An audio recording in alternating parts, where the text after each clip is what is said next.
Some of the little things, how I felt about a particular incident. William Shatner gave us one of television's most unforgettable figures, Captain James T. Kirk of the Star Trek franchise. A role that didn't just define his career but helped build a universe that's lasted for generations.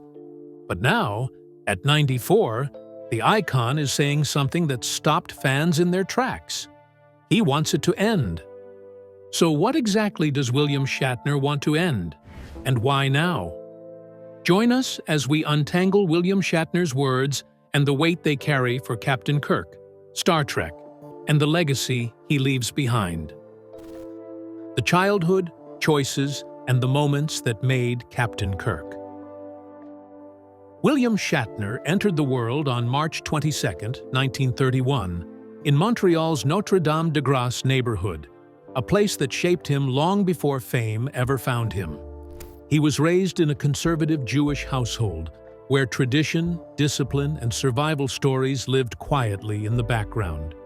His parents, Anne Garmaze and Joseph Shatner, ran a modest life built on work and routine, with Joseph earning his living as a clothing manufacturer and Anne holding the family together behind the scenes. Shatner grew up wedged between two sisters, older sister Joy, who would later become a steady presence in his early life, and younger sister Farla, the baby of the family. Even the family name carried history. Originally spelled Shatner, it was his grandfather, Wolf Shatner, who anglicized it, a small change that hinted at a larger story of adaptation and survival. All four of Shatner's grandparents were Jewish immigrants, arriving from settlements in what is now Ukraine and Lithuania, regions shaped by shifting borders, empires, and uncertainty. That legacy of displacement and reinvention would linger, quietly making the man Shatner would become. As a boy, he attended Willingdon Elementary School and later West Hill High School, both rooted in the same Montreal neighborhood that had raised him. But it was the Montreal Children's Theatre that cracked something open. On those stages, surrounded by young performers and raw emotion, Shatner found a different kind of language, one that didn't rely on numbers or certainty, but on presence, timing, and voice. Still, practicality won out, at least on paper. He went on to study economics at McGill University's Faculty of Management, graduating in 1952 with a Bachelor of Commerce degree. It was the sensible path, the safe one. But even then, Shatner's life kept pulling him back toward people, stories, and connection rather than balance sheets. One summer made that especially clear. As a camp counselor at a B'nai B'rith camp in the Laurentians, Shatner spent 6 weeks working closely with a teenage Holocaust survivor named Fred Bild, helping him learn English. It wasn't a performance. There was no audience, just patience, empathy, and the quiet weight of history passing from one human being to another. It was the kind of experience that leaves a mark, whether spoken about later or not. Decades would pass before institutions caught up to the life he'd lived. In 2011, McGill University awarded him an honorary doctorate of letters. In 2018, the New England Institute of Technology followed suit. By then, William Shatner was no longer just an actor or even a cultural figure. He was a living archive of stories, choices, and moments that stretched far beyond the screen.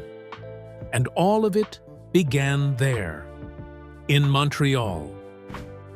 Before Star Trek, the long, risky road that led William Shatner to Captain Kirk. In 1951, while still in college, Shatner slipped into his first film role in a small Canadian comedy drama called The Butler's Night Off. He was listed simply as Bill Shatner, playing a crook. A tiny role, easy to miss, but it marked the moment he crossed from ambition into action. After graduation, there was no grand leap, just steady movement. He worked wherever the work existed, assistant manager by day, actor by night, at the Mountain Playhouse in Montreal and the Canadian National Repertory Theatre in Ottawa. These weren't glamorous years, but they were formative ones. Then came Stratford, and with it, something bigger. At the Stratford Shakespeare Festival, Shatner sharpened his skills. He took on Marlowe's Tamburlaine, a role that carried him all the way to Broadway in 1956. Not long after, a brief appearance in the opening moments of Oedipus Rex, staged by Tyrone Guthrie, introduced him to television audiences across Canada. It was quick, almost fleeting, but it landed. One moment at Stratford would quietly follow him for the rest of his career. While playing a minor role in Henry V, Shatner was also understudying Christopher Plummer. When Plummer was forced out of a performance by a kidney stone, Shatner stepped in and made a choice that mattered. Instead of mimicking Plummer, he delivered his own interpretation. Plummer noticed. What stood out wasn't imitation, but nerve. Years later, the two would meet again on screen, this time as enemies, when Plummer played a Klingon adversary to Captain Kirk in Star Trek VI. The circle closed itself. For a while, Shatner was spoken of in the same breath as rising stars like Steve McQueen, Paul Newman, and Robert Redford. But careers don't always follow predictions. According to writer Pat Jordan, Shatner's problem wasn't talent, it was philosophy. To him, work was work. So he took it, all of it. Some of it is forgettable. Some of it was beneath the praise his peers were collecting. By the time Star Trek came calling, Shatner wasn't seen as a golden boy. He was known as reliable. He showed up. He knew his lines. He worked cheap. He answered the phone.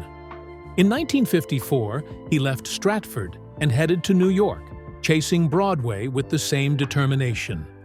American television followed soon after, in an unexpected place: a children's show. On the Howdy Doody show, Shatner created the role of Ranger Bob, playing straight man to puppets, and Clarabelle the clown, whose entire dialogue consisted of bicycle horn honks. It wasn't prestige, but it was exposure. 4 years passed before his first major film role, playing Alexei in The Brothers Karamazov, opposite Yul Brynner. Television, however, kept pulling him back in. Live broadcasts, anthologies, serious dramas. He appeared in Alfred Hitchcock Presents, The Twilight Zone, and stage productions that earned genuine respect, including a well-reviewed Broadway turn in The World of Susie Wong. Critics noticed. Audiences remembered his face. The industry still didn't quite know what to do with him. By the early 1960s, Shatner was everywhere and nowhere at once, leading roles one moment, supporting turns the next. He took risks. Some paid off, others didn't. A proposed historical series collapsed before it ever aired. A legal drama ended after one season. Projects came and went, leaving behind no clear breakthrough, only momentum. Then, in 1965, that momentum stalled just enough to open a door. The cancellation of For the People freed him up. Timing stepped in. Opportunity followed. And the following year, William Shatner walked onto the bridge of the Enterprise. Pip everything before that moment. Every stage, every near miss, every role taken because it was there, quietly led him to it. How Captain Kirk almost failed and then refused to die. Ask almost any Star Trek fan to name their favorite captain, and the answer tends to arrive without hesitation. Captain Kirk. The original. The face of the Enterprise. The man who made the command look bold, reckless, and strangely human all at once. Yet even that certainty rests on a fragile almost, because Kirk was never meant to be first. When Star Trek began, the Enterprise already had a captain. Jeffrey Hunter's Captain Pike stood at the helm in the original pilot, The Cage. NBC executives watched it and rejected it outright because it was slow, too heavy, too distant. For most shows, that would have been the end. Instead, Gene Roddenberry was given a second chance, an unheard-of gamble at the time. He rewrote the script, he reimagined the tone, and most importantly, he replaced the man in the chair. That's where William Shatner entered the frame. When Shatner was called in, he wasn't handed blind faith. He was shown what failed. He watched the cage and, almost immediately, understood the problem. The story wasn't broken. The performances weren't weak. They were distant, too serious, too stiff for a crew supposedly trapped together on a 5-year mission. From Shatner's perspective, these people shouldn't feel like philosophers drifting through space. They should feel like colleagues, like companions, like men and women who laugh, clash, and lean on each other. So he made an adjustment. He brought warmth. He added ease, a hint of humor, a looseness that made Kirk feel alive instead of untouchable. That change, small but crucial, sold the show.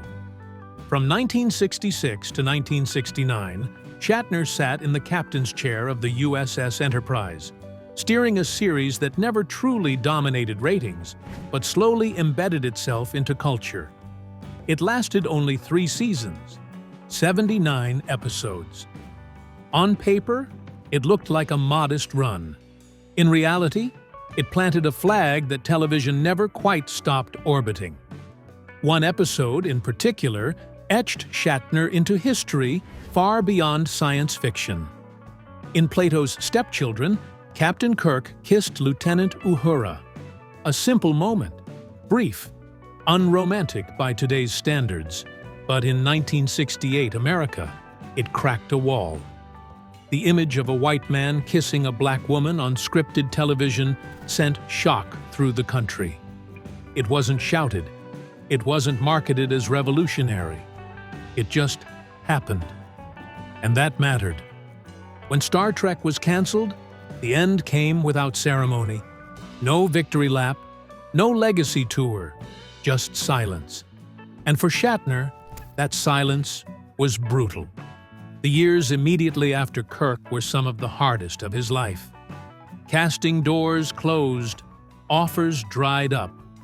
The role that made him famous also trapped him. He became Kirk in the industry's eyes, and nothing else. Money vanished. His home disappeared. At his lowest, he lived out of a truck bed camper in the San Fernando Valley, taking any job that paid enough to keep his family afloat. He later referred to it simply as that period. No drama, no self-pity, just survival. While the world was beginning to rediscover Star Trek through syndicated reruns, Shatner was scrambling. The irony was sharp. Fans were falling in love with Captain Kirk all over again, while the man who played him was barely holding on. He worked wherever he could, low-budget films, television appearances, and odd jobs that required a familiar face more than prestige. He swallowed pride and kept moving. Slowly, something shifted. Reruns became rituals. Rituals became fandom, and fandom became a force. Conventions began popping up. Fans called themselves Trekkies. They gathered not just to rewatch episodes, but to belong to something. And Captain Kirk became more than a character. He became a symbol. By the late 1970s, the cult following was impossible to ignore. Paramount planned a revival, first imagining a television sequel with younger faces. Then Star Wars exploded in 1977 and changed the math overnight. Science fiction wasn't niche anymore. It was gold. Suddenly, Star Trek belonged on the big screen. In 1979, Shatner returned to the role that once nearly destroyed him. Star Trek. The motion picture wasn't just a comeback. It was a rewrite of his own story. One film became 7. Kirk aged. He matured. He wrestled with loss, pride, and mortality. By the time Star Trek Generations arrived in 1994, Kirk's story ended not with glory, but with sacrifice. A captain dying on his feet, holding the line one last time. Even then, Kirk never truly left him. Shatner revisited the role in unexpected ways: commercials, video games, comedy sketches, and award shows. Sometimes sincere, sometimes self-aware, often both. He learned how to stand inside the myth without being crushed by it. Yet his relationship with fans was complicated. Their devotion, while powerful, often crossed lines. He was adored, followed, grabbed, and overwhelmed. In one infamous moment, immortalized on Saturday Night Live, he told a room full of Trekkies to get a life. It was harsh, it was honest, and it reflected years of feeling owned by a role he once struggled to escape. Still, he found ways to laugh at himself. He parodied Kirk's swagger, mocked the legend, played exaggerated versions of his public image. Humor became armor. Outside the Enterprise, Shatner rebuilt steadily. T.J. Hooker gave him another long-running hit. Rescue 911 turned his voice into authority again. Behind the camera, he directed. On screen, he endured. By the 1980s, he wasn't chasing relevance anymore. He had reclaimed it. Recognition followed. In 1983, he received a star on the Hollywood Walk of Fame. Canada honored him too, acknowledging the improbability of his journey from Montreal to American television dominance. The boy from Notre Dame de Grasse had made it further than anyone expected, including himself. William Shatner versus his own crew, ego, envy, and the feuds that never healed. William Shatner's place in science fiction is secure. Captain Kirk is etched into television history, and Star Trek doesn't exist as we know it without him. But behind the clean lines of the Enterprise bridge and the mythology of the franchise sat a far messier reality. Bruised egos, unspoken resentment, and relationships that never fully recovered once the cameras stopped rolling. No relationship captures that tension better than Shatner's bond with Leonard Nimoy. On screen, Kirk and Spock were inseparable. Captain and first officer, instinct and logic, two halves of a defining balance. Off-screen, that balance was fragile. From the start, Shatner and Nimoy were positioned as equals, the only two cast members credited during the opening titles in Season 1. But equality on paper didn't translate to equality in public affection. As the show found its footing, Spock didn't just resonate, he magnetized. Fans were obsessed. Letters poured in. Attention tilted toward Nimoy in ways no one, least of all Shatner, anticipated. That shift hit a nerve. On set, the rivalry surfaced in subtle, unflattering ways. Shatner later admitted he felt threatened by Spock's popularity, struggling with the challenge it posed to his importance. Lines were quietly reassigned, moments redirected. Even petty pranks, like hiding Nimoy's bicycle, became part of the atmosphere. Nothing explosive, just enough to make the air heavy. Years later, Shatner acknowledged he hadn't handled it well. The jealousy was real. The ego bruised deeper than he wanted to admit. After Star Trek ended, Shatner spoke publicly about Nimoy as his closest companion from that era. In 2016, a year after Nimoy's death, Shatner released a book devoted to their bond, describing Nimoy as the only real friend he had ever had. But even that tribute carried unresolved weight. Their friendship fractured in Nimoy's final years over Shatner's use of Nimoy's image in the captain's documentary.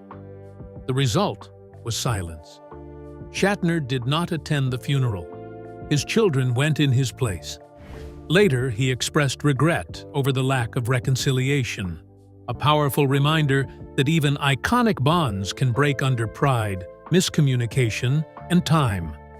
If the Shatner-Nimoy relationship was quietly painful, the feud with George Takei was more combustible. Hikaru Sulu became an important presence on the Enterprise, and outside the show, Takei's public identity as an activist and historian gave him a moral clarity that increasingly pointed toward Shatner. Unlike Nimoy or DeForest Kelley, Takei's relationship with Shatner never softened. Both accused the other of keeping the feud alive for attention. Both claimed exhaustion.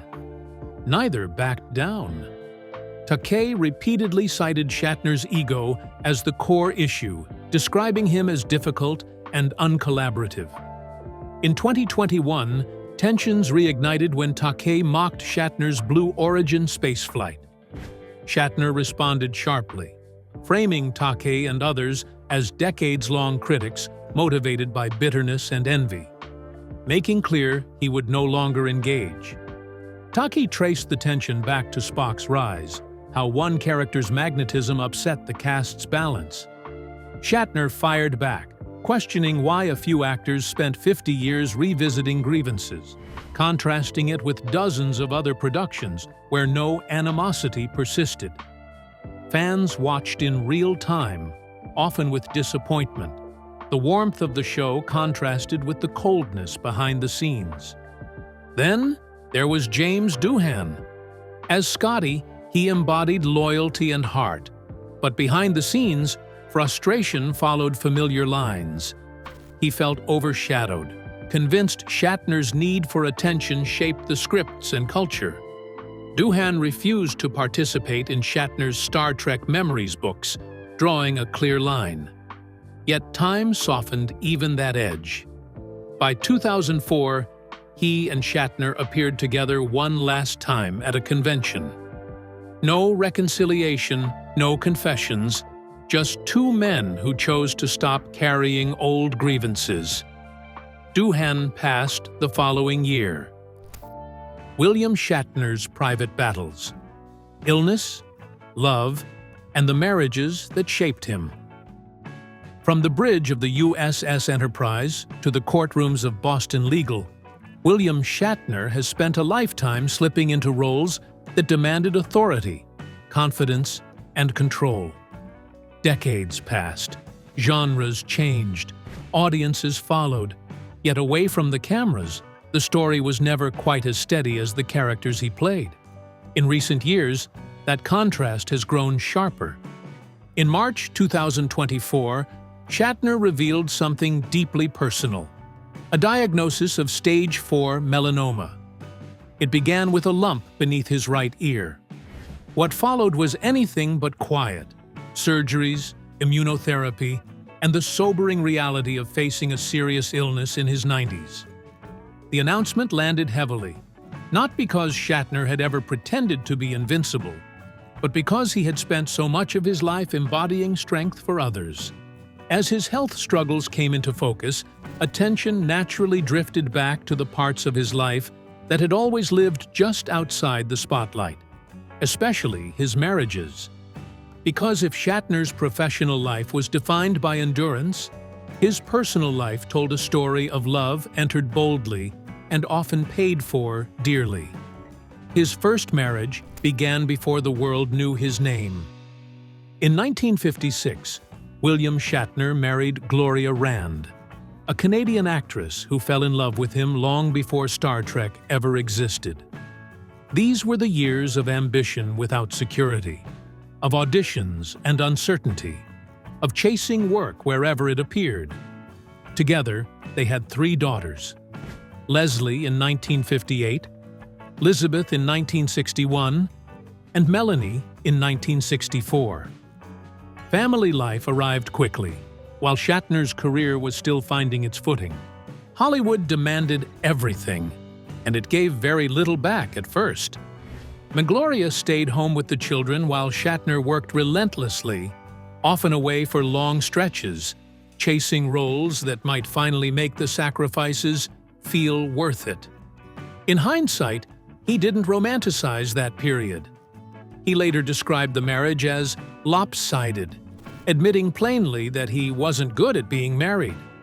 The long hours, constant absences, and emotional distance wore the relationship thin.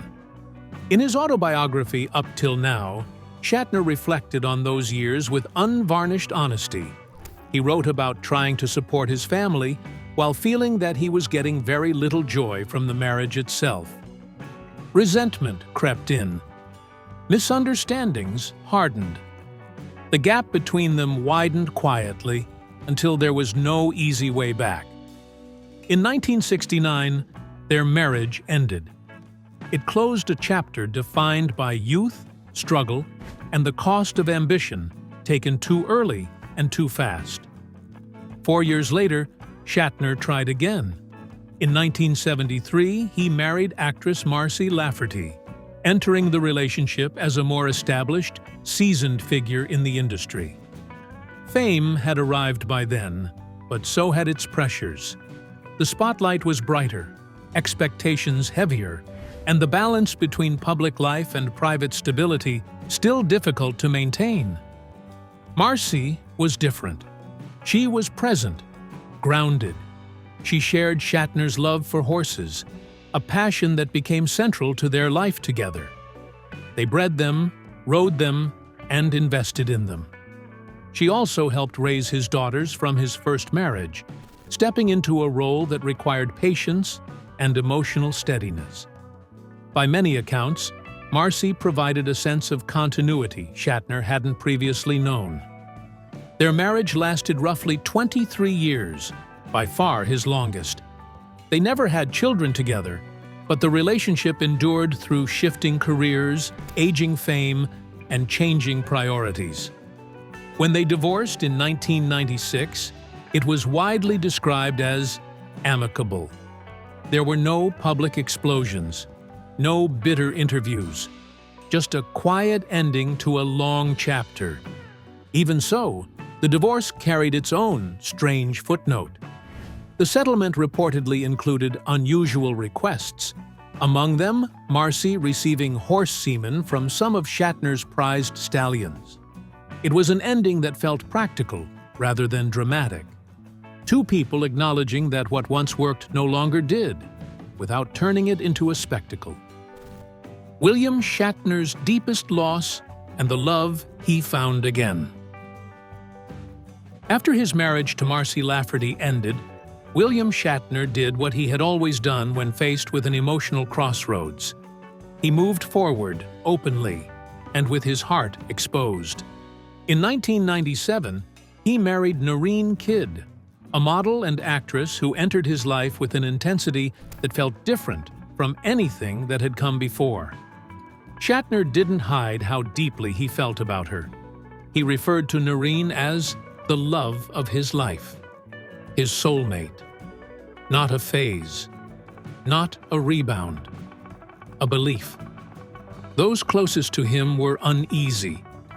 Friends, including Leonard Nimoy, warned him against the marriage, concerned about Noreen's long-standing struggle with alcoholism. The caution came from care, not judgment. But Shatner chose hope over fear. He believed in Noreen. He believed love could steady her. He believed she would change. 2 years later, that hope collapsed in the most brutal way imaginable. In August 1999, Noreen Kidd died in an accidental drowning in the swimming pool of their Los Angeles home. The investigation revealed significant levels of alcohol and Valium in her system, which authorities cited as contributing factors in the accident. There was no mystery, no criminal shadow, just a quiet, devastating truth. For Shatner, the loss was shattering. He spoke openly about the grief that followed, the kind that doesn't announce itself loudly but settles into everything. He described the emptiness, the disorientation, and the way time forced him to confront parts of himself he had never fully faced before. The pain wasn't abstract. It was daily, personal, unavoidable. Out of that loss came something fragile but deliberate. Shatner founded the Naren Shatner Foundation, dedicating it to helping women recover from chemical dependency and addiction. It wasn't a public relations move.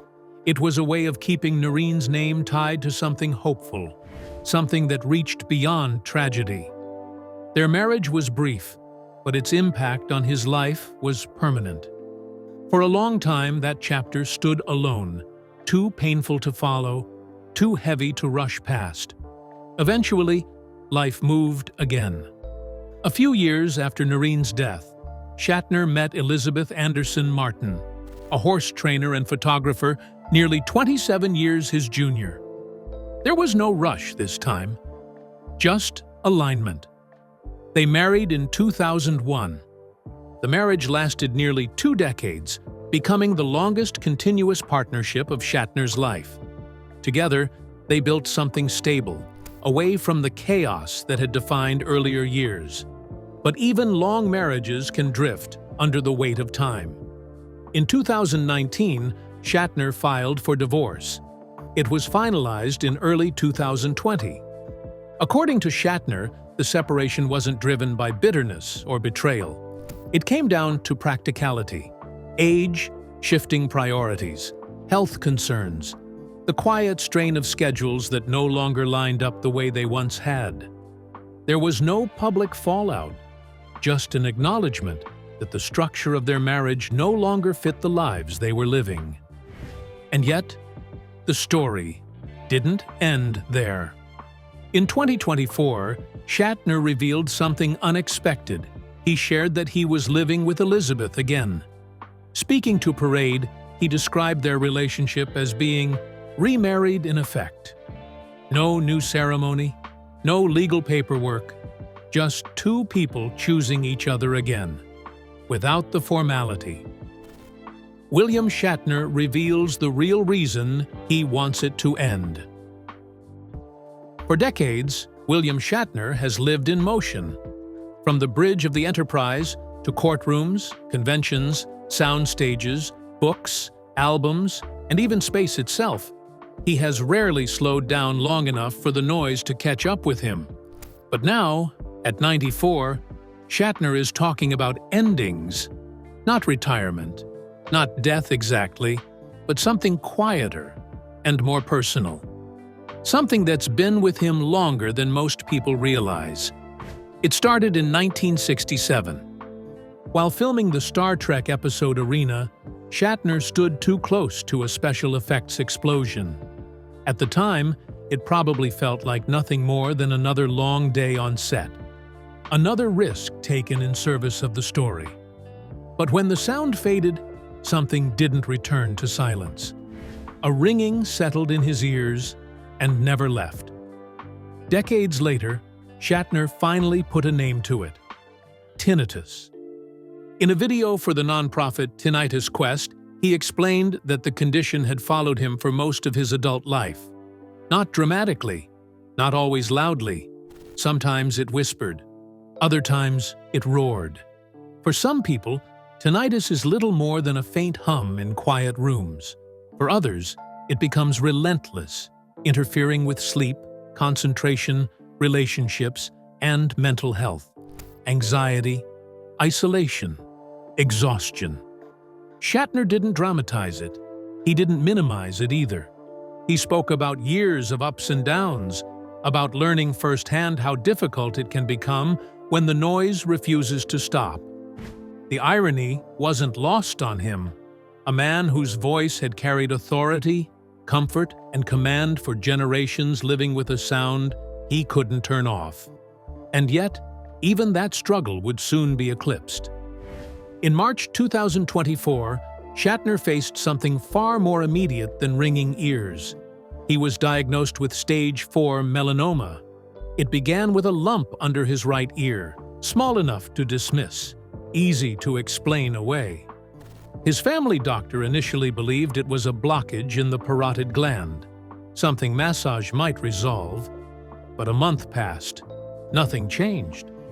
Shatner sought a second opinion. The truth landed hard. He later revealed that doctors told him if the treatment didn't work, he might have had as little as 5 months to live. Stage 4, Melanoma is unforgiving. While early-stage cases have survival rates above 99%, that number drops sharply once the cancer spreads. The margin for error disappears. Shatner underwent surgery to remove the lump and followed it with an aggressive immunotherapy regimen. He credits that treatment with saving his life. Against the odds, he went into remission. It wasn't his first encounter with mortality. In 2016, a sudden spike in his PSA levels led doctors to believe he had prostate cancer. He was told he had a terminal illness, that he was going to die. Later, the diagnosis proved to be a false alarm. The elevated levels were caused by testosterone supplements he'd been taking. Once he stopped, the numbers returned to normal. But the fear had already done its work. He remembered how terrifying it was to be told, plainly, that his time was up. 2 years later, the internet decided to finish the job for him. A fake Facebook ad announced his death.